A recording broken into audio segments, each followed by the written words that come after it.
जी अस्सलाम वालेकुम students. Last session में हम लोगों ने ethical decision making 4 step process और एथिकल डिसीजन मेकिंग गाइडलाइंस के बारे में पढ़ा था कि हम किस किस तरीके से डिसीजन ले सकते हैं फॉरेन सिचुएशन के। ये एथिकली इसमें हमारे लिए क्या पॉसिबल डिसीजन होना चाहिए।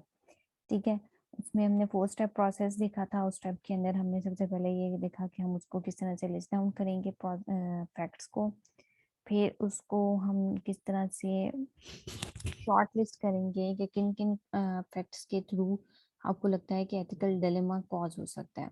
देन उसके अगेंस्ट हमने कुछ कैटेगोरिकल इम्पेरेटिव देखा था, कुछ रीजनिंग के क्वेश्चन से हमने वो देखे, उससे हमने ऑल्टरनेटिव्स देखे, उनमें से बेस्ट ऑल्टरनेटिव्स चूज किए and then we come up with the final decision कि हमारे पास क्या डिसीजन या एथिकली करेक्ट चीज जो है वो बन रही है।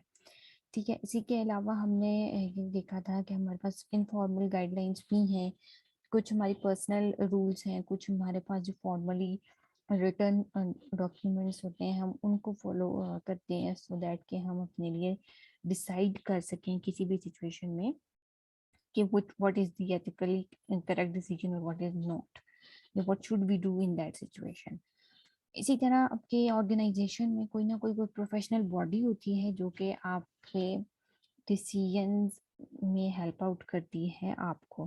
हाँ, सबसे पहले अगर हम प्रोफेशनल बॉडीज की बात करें तो ये क्या है, it is composed of, typically इसमें एक या दो लोग होते हैं या ज्यादातर हमारे पास। जब भी कोई organisation, when an organisation came into being, उसके पीछे कोई ना कोई कंसर्न्ड लोग होते हैं या फिर आप ग्रुप ऑफ पीपल्स होते हैं जो कुछ सोचते हैं और फिर उसके बाद एक come up with an idea और फिर उस पर वर्क होता है and then they eventually launch an organisation. अब वो जो लोग होते हैं वो होली सोली रिस्पॉन्सिबल होते हैं each and every activity that is going to take place in that organisation. ठीक है, उसके अंदर क्या काम होगा, उसके अंदर किस तरह का बिजनेस होगा, क्या उसकी पॉलिसीज होंगी, किस तरह से उसके अंदर काम होगा, वो सब कुछ आपकी फिर वो लोग या वो प्रोफेशनल बॉडी जो है वो डिसाइड करती है। इसको हम एक छोटी ऑर्गेनाइजेशन के लेवल पे भी कर सकते हैं या ओवरऑल एक प्रोफेशन के लिहाज से भी हम इसको कर सकते हैं। जैसे फॉर एग्जांपल टीचिंग एक प्रोफेशन है और आपके लिए उसके पास एक प्रोफेशनल बॉडी है जिसके अंदर इस प्रोफेशन को लेके जो कुछ रूल सेट ऑफ रूल्स होंगे, कुछ पॉलिसीज होंगी जो उन्होंने डॉक्यूमेंट की होंगी। ठीक है, इसी तरह मेडिकल की फील्ड में या इस तरह के मुख्तलिफ जो हमारे पास प्रोफेशन है उसमें भी हमारे पास प्रोफेशनल बॉडीज मौजूद हैं जो कि हमारे पास उस प्रोफेशन से रिलेटेड सारे डिसीजंस लेते हैं और पॉलिसीज जो हैं वो बनाते हैं। ठीक है, इन प्रोफेशनल बॉडीज की अगर हम फंक्शंस की बात करें या इनके हम रोल्स की बात करें तो मेजरली उसमें यही होता है कि establishing a code of conduct, कि ये regulate the members of professional about the professional behaviours and disciplinary procedures, कि किस तरह के बिहेवियर्स आपके प्रोफेशनल एटीट्यूड के अंदर आते हैं और कौन से बिहेवियर्स जो है वो एथिकली एक्सेप्टेबल होंगे और कौन से बिहेवियर्स जो है वो एथिकली नॉट एक्सेप्टेबल हैं। आप ये वाले बिहेवियर्स को अगर हम शो करेंगे that comes under the violation of the conduct. इसके अलावा how to disseminate the knowledge, good practices, new developments, कैसे पब्लिकेशंस, कॉन्फ्रेंसेस इंटरनेट के ऊपर या किस तरह से भी आपके प्रोफेशन के लिहाज से आप किस तरह से प्रोग्रेस कर सकते हैं, किस तरह से अपने आप को डेवलप कर सकते हैं या अपने नॉलेज को इन्हांस कर सकते हैं। How to get the membership of that profession, आप उसके अंदर किस तरह से आ सकते हैं, उसकी कौन सी गवर्निंग बॉडीज होंगी, कौन उसके रेगुलेटरी बॉडी होगी, कि मॉनिटरिंग कौन कर रहा होगा, कौन गवर्न कर रहा होगा, गवर्न इन लाइक के कौन हायरिंग के प्रोसेस में इन्वॉल्व होगा, किस तरह के प्रोफेशनल्स को हायर किया जाएगा, क्या सारा सिस्टम वो। on the same on the other hand another regulatory body और monitoring body, जिस तरह से अगर आप एजुकेशन डिपार्टमेंट को ही लें तो आप देखें कि एक ओवरऑल हमारे पास एक एजुकेशन का अलग से पूरा का पूरा सिस्टम है। ठीक है, आपके पास हायरिंग का एक अलग सिस्टम है, उसके अंदर हमारे पास डिफरेंट आप कह लो कि टेस्ट होते हैं जो आप जो एडवर्टाइजमेंट रिलीज करते हैं, फिर वो लोग टेस्ट, इंटरव्यू, ये वो सारी प्रोसीजर्स उनको हैंडल कर रहे होते हैं। साइड बाय साइड हमारे पास इस तरह के प्रोफेशनल्स होते हैं जो कि ऑलरेडी हायर्ड लोग हैं इस प्रोफेशन में, उनको मॉनिटर कर रहे होते हैं कि उनकी परफॉर्मेंस कैसी है, वो किस तरह से काम कर रहे हैं, जो उनके एक सेट ऑफ रूल्स हैं स्कूल्स के अंदर। इस तरह से पंजाब के अंदर है कि जी आपका 100% रिजल्ट होना जरूरी है, आपकी अटेंडेंस आपको किस तरह से शॉर्ट सॉरी लीव किस बेसिस पे मिल सकती है, किस बेसिस पे नहीं मिल सकती। इसके अलावा आपके स्कूल्स की मॉनिटरिंग है, ये सब कुछ वो किस तरह से कर रहे होते हैं, ये सब काम फिर उसके अंदर आ सकता है। ठीक है, और इसके अलावा अगर कोई हमें इस तरह के चीज़ें रिक्वायर्ड है, प्राइवेट ऑर्गेनाइजेशंस हैं, तो कोई ना कोई एक ऐसी बॉडी उनके पास होगी जिसके through they can link their organisation with the upper level of government, और गवर्नमेंट लेवल या इस तरह के किसी इदारे के साथ वो लिंक होंगे। जैसे अगर हम फॉर एग्जांपल अपनी एक यूनिवर्सिटी की बात करें, तो we are linked with HEC, और HEC को जो आपके रूल्स एंड रेगुलेशंस मिल रहे होते हैं वो आपकी गवर्नमेंट की तरफ से मिल रहे होते हैं। सो इस तरह से आपकी जो एक प्रोफेशनल बॉडी है वो दूसरे से लिंक अप होती है। प्रोफेशनल बॉडीज जो है वो बेसिकली डिसाइड कर रही होती हैं कि आपके प्रोफेशन के लिहाज से प्रोफेशन के नल एटीट्यूड्स क्या हैं और आपके बिहेवियर्स क्या होने चाहिए, किस तरह की पॉलिसीज हैं, किन पे आपको अमल दरामद करना है, किन को आपको जो है वो नहीं खाते मिलाना। ठीक है, ये जो था ये हमारे लास्ट लेक्चर का पार्ट था। Now moving on to this week's lecture. इस वीक में हमने जो चीज़ देखनी है दैट इज लीगल एस्पेक्ट्स। ठीक है, हमने जैसे लास्ट मैंने दिखाया था आपको, उसमें लॉज थे, गाइडलाइंस थी, ठीक है, और एथिकल जो प्रिंसिपल्स थे। लीगल लॉज में ऑब्वियसली हमारे पास लीगल एस्पेक्ट्स आ जाते हैं कि हमारे पास लॉ क्या बताता है कि किस तरह की सिचुएशंस या क्या चीज़ जो है वो under the violation of law जो है वो फॉल करती है, और उसके ऊपर हम लीगल एक्शन जो है वो ले सकते हैं। फर्स्ट ऑफ ऑल देखते हैं कि जी लॉ क्या है। Law is basically a set of rule that can be enforced in a court. It is a rule of human conduct imposed upon and enforced among the members of a given state. Law is something के जिसको आपको हर हाल में follow करना है, abide by करना है आपको। आपकी अपनी इसके अंदर कोई मर्जी शामिल नहीं है आपके ऊपर, जैसे कहा जा रहा है ना इम्पोज है, इन्फोर्स किया गया है, तो you have to follow that law. और आपको उसके लिए कोई चॉइस नहीं दी गई कि आप कहें कि नहीं जी मुझे ये पसंद नहीं है तो मैं ये नहीं करूँगा, हैव टू फॉलो दैट। ठीक है, it is a body of rules, और डिफरेंट लॉज हैं डिफरेंट कंट्रीज के अंदर, और डिफरेंट कह लें कि सिस्टम्स ऑफ जुडिशरी जो है वो डिफरेंट है फॉर डिफरेंट कंट्रीज और रीजन्स। ठीक है, शायद पाकिस्तान का जो लॉ सिस्टम है या लीगल सिस्टम है वो डिफरेंटली एक्ट करता है as compare to one in United States और एनी अदर कंट्री। ठीक है, jurisdiction means the area covered by a single legal system or set of law। के जो आपके jurisdiction होता है that means the set of area that comes under a particular, जैसे for example हमारे पाकिस्तान की अगर हम बात करें, we have session courts, we have civil courts, we have high courts, and then we have supreme court. So इन तीनों की जो jurisdiction है या जो आप कह लें कि एरिया अंडर आता है वो डिफरेंट है as compare to the other. ठीक है, उनके प्रोसीजर्स डिफरेंट हो सकते हैं, आपके जो केसेस परसू करने के, आपके किस तरीके के केसेस आ रहे हैं उनको किस तरह से परसू करना है, किस कोर्ट के अंदर किस तरह का केस चलेगा, ये डिफरेंट हो सकता है। ठीक है, basically this comes with your cultural as well as your religious norms, उन दोनों को मिला के फिर आपका लॉ जो है वो बनता है। नीड क्यों है? To dive the sense of security. Obviously law की ज़रूरत क्यों है? लॉ की ज़रूरत इसलिए है क्योंकि आपको तहफ़्फ़ुज़ दिया जा सके, लोगों को इस बात का डर हो कि अगर वो कुछ गलत काम करेंगे तो उनको सज़ा हो सकती है, उनको पकड़े जा सकते हैं। Laws are made to force people to be good. Obviously हम डंडे के पीर हैं, हम तब तक कोई काम नहीं करते जब हमारे साथ पे डंडा ना हो। ठीक है ना, हम अगर हमें खुला छोड़ दिया जाए और हमें कहा जाए कि do whatever you wanted to do, तो फिर हम तो कुछ भी करेंगे और हम बिल्कुल चुतरबे मुहारों की तरह we can do anything.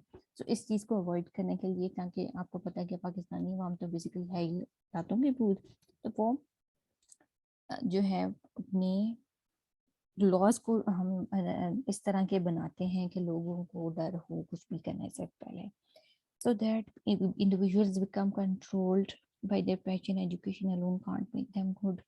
obviously सिर्फ पढ़ाई जो है वो इंसानों को अच्छा नहीं बना सकती, ठीक है, और अच्छे बुरे हर तरह के लोग होते हैं।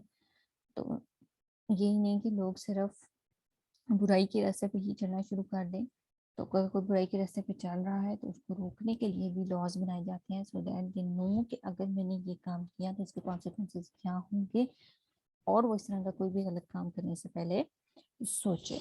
ठीक है, they are created to start the people to ensure justice, fairness and equality, protocols to regulate the basis of society. Obviously किसी भी सोसाइटी में अगर कोई लॉ नहीं होगा तो सोसाइटी का तो फिर अल्लाह ही हाफिज है उसमें। तो फिर आप देखने का कोई काम आपको लगेगा कि बस हर किसी की अपनी मर्जी होगी, जिसका जो दिल करेगा वो करेगा, कोई किसी को मार के फेंक देगा तो कोई पूछने वाला नहीं होगा। तो लॉज इस तरह की सिचुएशंस में हमें हेल्प आउट करते हैं, और इस तरह की सिचुएशंस को बेसिकली अवॉइड करने के लिए बनाए जाते हैं। सबके सबको इक्वल राइट्स मिले, किसी के साथ नाइंसाफी ना हो, इंसाफ दिया जा सके सबको के साथ, और किसी के हक तलफी अगर हुई है तो फिर उसके भी तरीका कार मौजूद है कि किस तरह हमने उनको कॉम्पनसेट करना है। ओके, फिर हर तरह की टाइप्स ऑफ लॉज, इसमें हमारे पास डिफरेंट टाइप्स आ जाते हैं। इसमें क्रिमिनल है, सिविल लॉ है, पब्लिक लॉ है, substantial, procedural and public international. सबसे पहले देखते हैं जी criminal. Criminal law is the part of law which characterize certain kind of wrong doings as offence against the state as a citizen. Okay, इसमें basically obviously it is an crime को लेके होता है। आप सबसे पहले तो क्राइम क्या है? क्राइम एक ऐसा एक्ट, कोई भी ऐसा काम जो कि आपकी लॉ के खिलाफ हो, ठीक है, आपको एक चीज से मना किया गया, ठीक है, और आप फिर भी वो काम करते हैं, राइट, तो उस चीज को हम क्राइम कहेंगे। राइट, आपको ये राइट नहीं दिया गया कि आप किसी को कत्ल करें, आपको ये राइट नहीं दिया गया कि आप किसी के घर से कुछ चीज चोरी करें या वैसे चोरी कर लें, किसी को मार दें, किसी के साथ लड़ाई करें। ईच एंड एवरीथिंग, हर चीज जो है वो लॉ के अंदर डिफाइन की गई है। और इवन यहाँ तक भी है कि आपके एक सिचुएशन में अगर आप ये कर रहे हैं तो इसके नतीजे में क्या होगा। अगर एक सिचुएशन है, दूसरी सिचुएशन है, तीसरी सिचुएशन है, हर तरह के सिनेरियो जिस तरह से हम देखते हैं ना यूज केसेस में, आप लोग के अल्टरनेट सिनेरियोज क्या क्या हो सकते हैं। तो एक तो हमारा आइडियल सिनेरियो, उसके अलावा जितने भी अल्टरनेट्स पॉसिबल हैं उन सब के लिए आपके पास लॉ के अंदर आंसर्स मौजूद होते हैं, ठीक है। इसमें क्रिमिनल लॉ के अंदर जो भी हम पर्सन है उसके अंदर हम हमेशा उसको पनिश किया जाता है, जिसकी पनिश जो है वो ranges from death to money penalty और एब्सोल्यूट डिस्चार्ज, ठीक है। इसमें आपको सजाए मौत भी हो सकती है, इसमें आपको जुर्माना भी किया जा सकता है, या फिर आपको बेदखल भी किया जा सकता है। Police are the public servants whose duty is the prevention or detection of crime and the prosecution of offenders before the courts of law.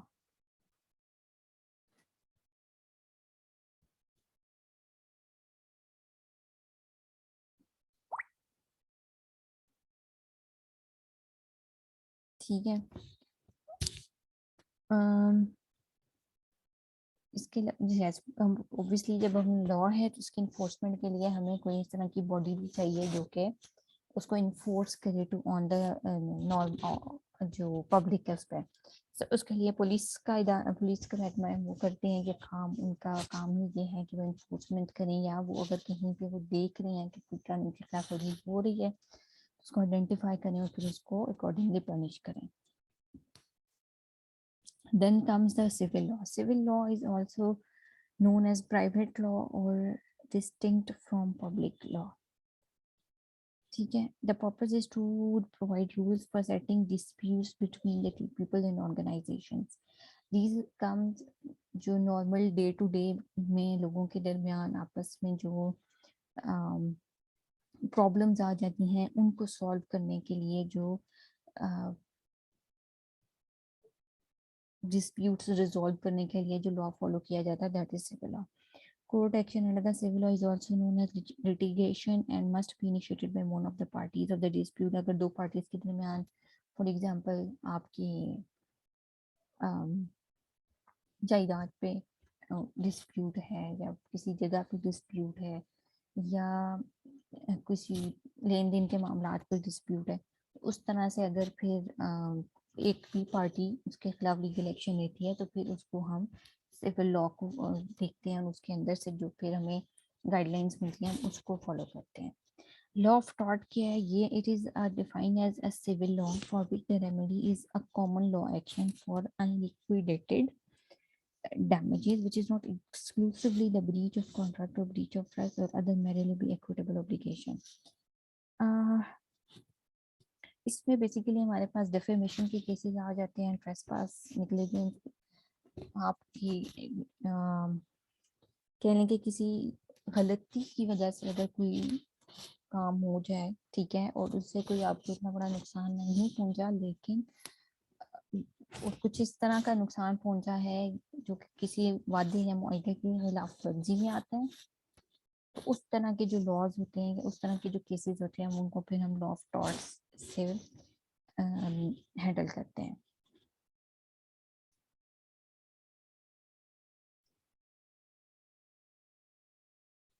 ठीक है. Law of contract, it deals with the branch of law which determines whether a promise is legally enforceable and where are its legal consequences. ये दो parties के दरमियान अगर कोई contract हो रहा है तो उसके क्या क्लॉजेज हैं और किस तरह से वो इम्पोज किया जाएगा. प्रॉपर्टी का लॉ ये कहता है कि extent of rights which people में enjoy over land and other property के, ये विरासत के जो हक हैं वो इसमें बेसिकली आते हैं कि कौन इस पार्ट ऑफ लैंड पे किसका हक है किसका नहीं है, कौन इसको यूज कर सकता है कौन नहीं कर सकता. ठीक है, वो इसमें आते हैं. या आपके इसमें लीज के जो कवानीन है जो ये हम किराए पे देते हैं घर या इस तरह के लेन देन के जो मामला होते हैं उन प्रॉपर्टी से रेलिवेंट वो सारे इसमें आते हैं. Law of succession is which determines the devolution of property and the death of the former owner. वही विरासत के कवानीन. फैमिली लॉ, इसमें आपके जो फैमिली के आते हैं इसमें duties and status of husband and wife, parent, child, other members of house hold, ये आ जाते हैं. आपके जो खुला के केसेस होते हैं या जो डिवोर्स के केसेस होते हैं, इस तरह के जो सारे हैं वो फिर comes under the family law और वो फिर उस तरह की सिविल कोड के अंदर ही उनके सारों के फैसले होते हैं. Public में constitutional right to define the rules which regulate the structure of the government and their relationship to each other and determines their principal functions. That is the relationship between the federal and the provincial government किस तरह से है. सब basically कि आपकी government ने किस तरह से काम करना है और ऑब्वियसली गवर्नमेंट के ऊपर भी एक कॉन्स्टिट्यूशन लागू किया जाता है कि आपके जो भी डिसीजंस होंगे वो इस आइन के मुताबिक होने चाहिए. ठीक है, और आपके जो कवानीन हैं वो भी इसी के अंदर आते हैं. ठीक है, इसके अलावा जो डिफरेंट गवर्निंग बॉडीज हैं वो आपस में किस तरह से कोलैबोरेट करेंगी, उनके किस तरह से पॉलिसीज क्या होंगी, उनके राइट्स क्या हैं, उनकी रिस्पॉन्सिबिलिटीज क्या हैं, वो सब कुछ जो है वो कॉन्स्टिट्यूशनल लॉ के अंदर डिफाइन होता है. एडमिनिस्ट्रेटिव लॉ के अंदर the body of legal principal which concerns the right and duties arising from the impact upon the individual of the actual functioning of the instruments of the government. के अगर government के जो rules हैं जो cities जो उनके कह लें कि इसको क्या कहेंगे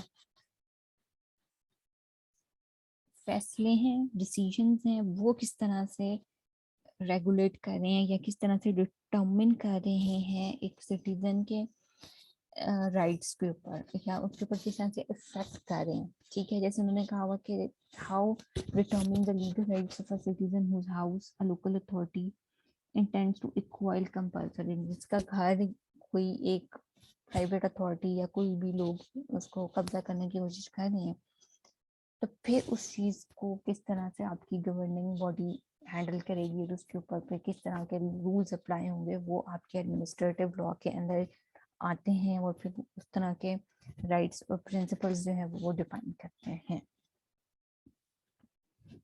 Substantive, it is a body of rules in the above branches which regulate the right, duties and liabilities among citizens and governments.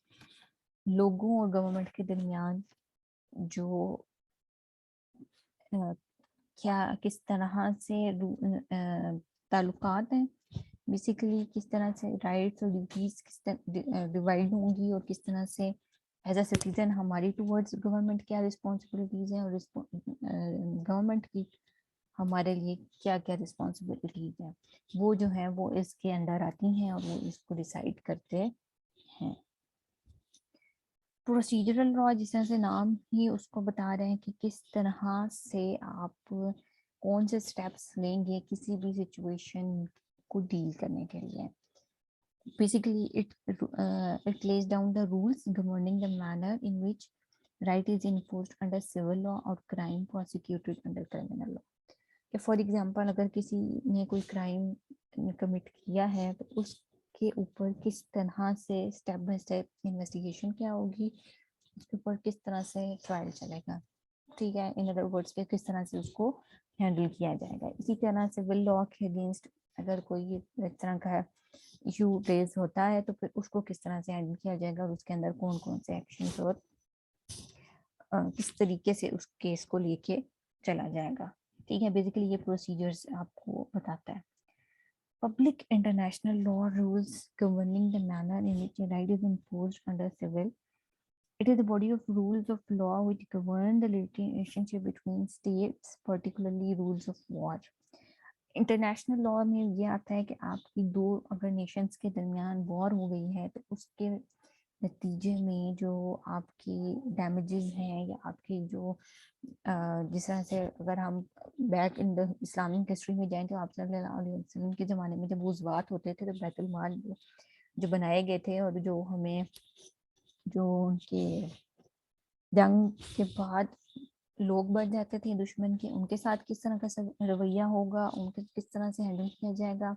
इसके अलावा दुश्मन का जो सामान बढ़ जाता है उसके साथ किस तरह से होगा, माले गनीमत जिसको कहते हैं। तो बेसिकली जो इंटरनेशनल लॉ है वो इसके अंदर वो सारे लॉज जो है वो होते हैं। डिटर्मिनेशन ऑफ इंटरनेशनल बाउंड्रीज, ये जो सरहद वगैरह हम बनाते हैं ये किस तरह से हैं। Diplomatic relationships among the states वो किस तरह से हैंडल होंगे अगर दो नेशंस की आपस में नहीं बनती, जिस तरह से अभी तक हमारा कश्मीर का डिस्प्यूट चल रहा है और कहा जा रहा है कि UNO is trying to resolve that issue, जो कि एक्चुअली नहीं है।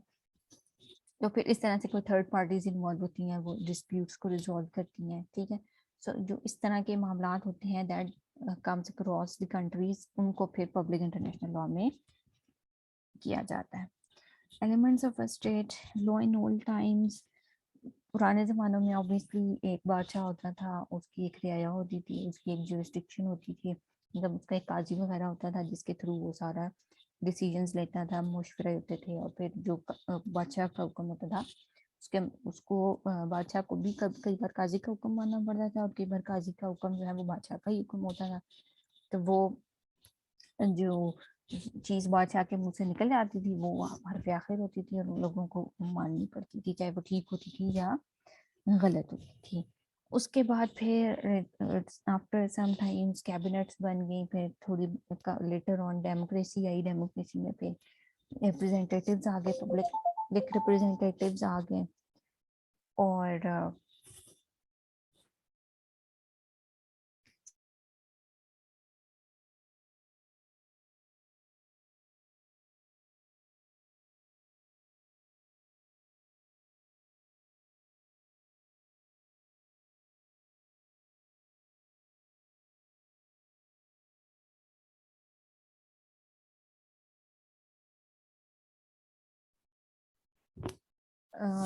उसके बाद जो है later on democracy evolve, democracy में फिर लोगों ने अपने पब्लिक रिप्रेजेंटेटिव सेलेक्ट करना शुरू किया और उन्होंने फिर अपनी गवर्नमेंट बॉडीज बनाना शुरू की। फिर जिनको आपकी आवाम चुनती थी, फिर वो जाके आपकी कैबिनेट में या पार्लियामेंट में बैठते हैं या फिर वो हुकूमत करते हैं, फिर जो उनके रूल्स और रेगुलेशंस होते हैं वो आवाम को फॉलो करने पड़ते हैं।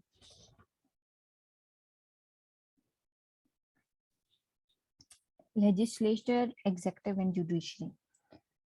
अच्छा जी, पार्लियामेंट लेजिस्लेशन क्या आपकी ऊपर होती है, is to make new laws. आपकी पार्लियामेंट जो है वो नए कानून बनाती है, उनको पास करवाती है, मंजूर करवाती है।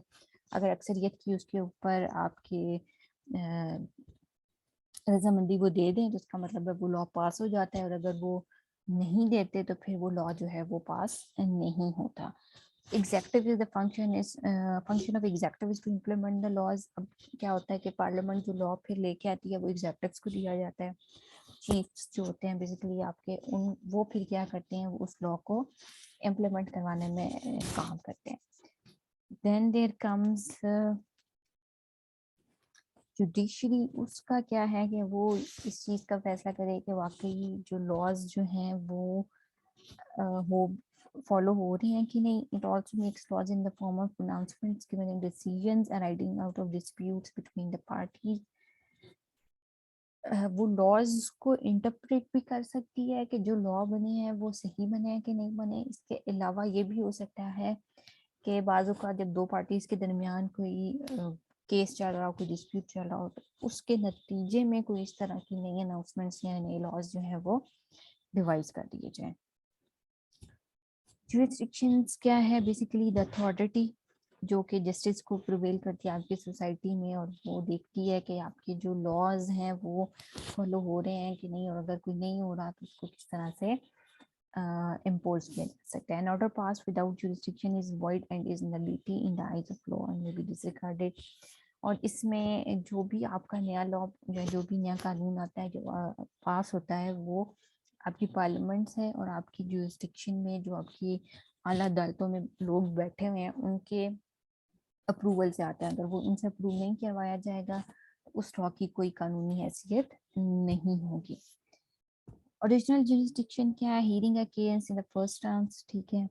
एपेलेट जुरिस्डिक्शन क्या है, hearing a case against the decision of a subordinate case और फोरम। जैसे फॉर एग्जांपल पाकिस्तान में क्या होता है कि कोई भी केस जो है वो सेशन कोर्ट में जाता है, सेशन कोर्ट में अगर उसका फैसला ना हो तो वो हाई कोर्ट में जाता है, हाई कोर्ट में ना हो तो वो सुप्रीम कोर्ट में जाता है। तो वो इस तरह से आपका जो केसेस हैं वो परसू होते हैं।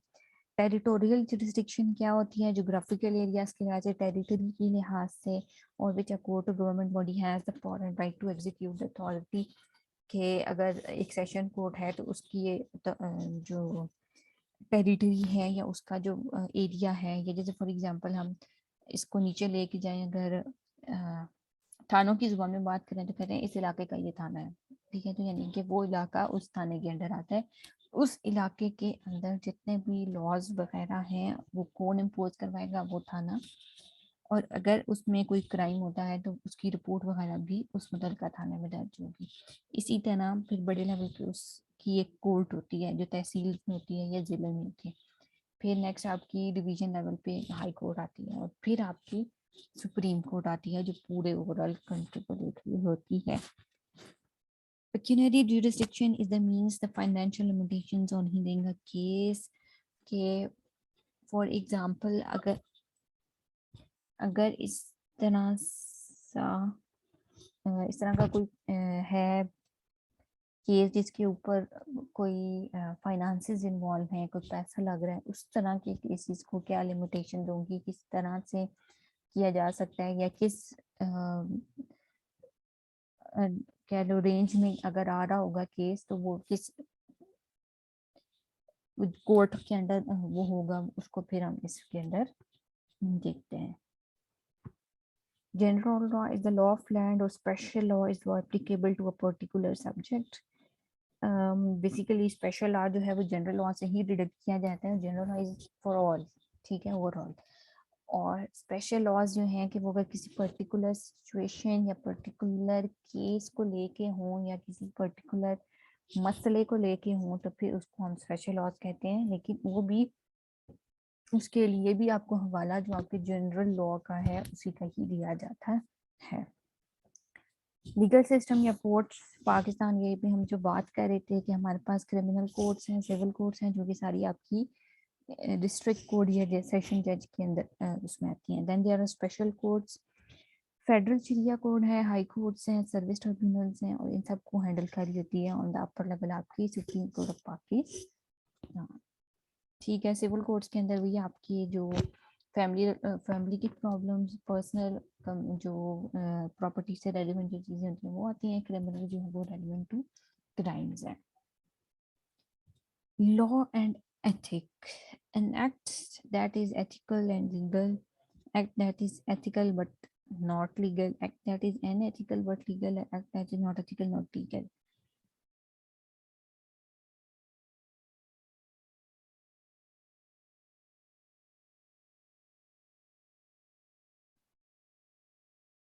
Firing an employee who does not perform according to the expectations or fails to follow the contractual obligations. What do you think is the act that is ethical and legal? ठीक है, इसी तरह copy writing, software backup, even when the copyright agreement specifically prohibits the copying for that purpose. अब ये अब आपके ख्याल में क्या है, ये एथिकल है या लीगल, इसमें क्या आता है? Not citing the sources in research paper, believing that data that was expected to remain confidential, making unauthorized copies of copyrighted software, planting virus in someone else's computers. ये सारे डिफरेंट काइंड ऑफ सिनेरियोज हैं जो आप देखेंगे, ethical scenarios plus legal scenarios हैं कि नहीं है। ओके जी, कंप्यूटर लॉज क्या कहते हैं? इसमें हमारे पास आते हैं computer contracts, intellectual property rights, electronic contracts, criminal law and data protection. Obviously intellectual property जो भी डेटा है, जो भी रिसर्च पेपर है, जो भी आर्टिकल है, वो मेरी इंटेलेक्चुअल प्रॉपर्टी है। तो वो अगर कोई भी XYZ person without my consent या परमिशन एक्सेस करने की कोशिश करेगा तो वो उसके लिए वो फिर मेरे लिए वो अनएथिकल है, और उसके लिए मैं उसको परसू भी कर सकती हूँ लीगली। कंप्यूटर कॉन्ट्रैक्ट्स क्या हैं, सिस्टम्स के कॉन्ट्रैक्ट्स क्या हैं, सॉफ्टवेयर के कॉन्ट्रैक्ट्स क्या हैं, या आपके जो लाइसेंस एग्रीमेंट्स हैं वो क्या हैं, वो सारे इसके अंदर आते हैं। कॉन्ट्रैक्ट्स एंड टॉर्ट्स, ऑब्वियसली ये टॉर्ट्स हम पीछे देख के आए हैं, ये उसी में आ रहे हैं कि फॉर एग्जांपल आपने कुछ इस तरह सा काम कर दिया है जो कि रिटर्न कहीं पे भी नहीं है, उसके लिए कोई पॉलिसी एक तो, या जो किसी एक पर्टिकुलर कैटेगरी के अंदर फॉल नहीं कर रहा, but yes it's a violation. उस सिचुएशन में क्या होगा? क्रिमिनल लॉ अगर आपकी फॉर एग्जांपल जैसे साइबर क्राइम्स हैं, उस केस में किस तरह के लॉज हैं, उनको किस तरह से फॉलो करना है, या उनके ऊपर हम किस तरह से, अगर हम साइबर क्राइम का शिकार होते हैं तो हम उसके लिए क्या कर सकते हैं। Data protection, this is very important, आपकी प्राइवेसी, आपके पासवर्ड्स, आपकी जो भी सेंसिटिव इंफॉर्मेशन है, बैंक डिटेल्स हैं एक्सेट्रा, उसकी प्राइवेसी, उसकी प्रोटेक्शन के लॉज हैं, वो हर इदारे के अपने हैं, वो आपने किस तरह से अगर उसमें आपके आप फॉर एग्जांपल आपके साथ कोई एंकी पेंकी हो जाती है तो आपने उसको किस तरह से फॉलो करना है। तो यानी कि जो जेनेरिक लॉज हैं वो भी एग्जिस्ट करते हैं, और कंप्यूटर लॉज हैं वो भी specifically in all domain exist करते हैं। ठीक है, तो ये थे हमारे लीगल एस्पेक्ट्स, और जो कि किस तरह से हमने सिचुएशंस देखनी है, और आपकी जो लॉ है वो किस तरह से आपको हेल्प करता है इन एथिकल डिसीजंस, या इन ऐसी सिचुएशंस में जहाँ पे आपको लग रहा है कि हमारा जो वॉयलेशन हुई है या कोई इस तरह का काम हुआ है जो कि जिसके ऊपर अब आपने कोई एक्शन लेना है, तो आपको लॉ से भी उसके लिए हेल्प ले सकते हैं। और अगर आपकी लॉ से हेल्प नहीं मिल रही तो फिर हमारे पास फॉर्मल गाइडलाइंस मौजूद हैं, हमारे पास एथिकल डिसीजन मेकिंग के स्टेप्स मौजूद हैं, हमारे पास कैटेगोरिकल एम्पेरेटिव मौजूद है। हम उन चीज़ों को यूज़ करके तो अपना जो डिसीजन है वो निकाल ले सकते हैं, और उसके ऊपर फिर देख सकते हैं कि अब इस एथिकल डायलेमा को हम सॉल्व किस तरह से करेंगे, और क्या स्टेप्स हैं जो हम ले सकते हैं टू रिजॉल्व दिस इशू। ठीक है जी। ये आज हमारा है